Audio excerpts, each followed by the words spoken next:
Tungod kay ang kinabuhi nato gikan ta sa mangitngit nga kinabuhi. No, gitagaan ta sa Ginoo og grasya. Si Kristo gitawag sa the light of this world. So siya ang naghatag og kahayag sa kalibutan. Ingon nga ang kalibutan dulong kaayo. Naputos ta mangitngit nga kahimtang makaigsunan tungod sa sala. Apan salamat na nga sa diyag miabot ang kahayag nga mao si Kristo naghatag paglaom nimo, naghatag nato og dakong paglaom og assurance alang kanato.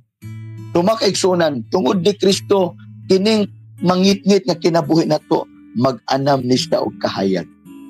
Mao bitaw na nga gikinanglan ang tao mo sidlak gyud, mo dilaab gyud, mo makita ang kahayag ni Kristo. Na din ang kalayo nga naa nimo dili dapat nga magpalong-palong.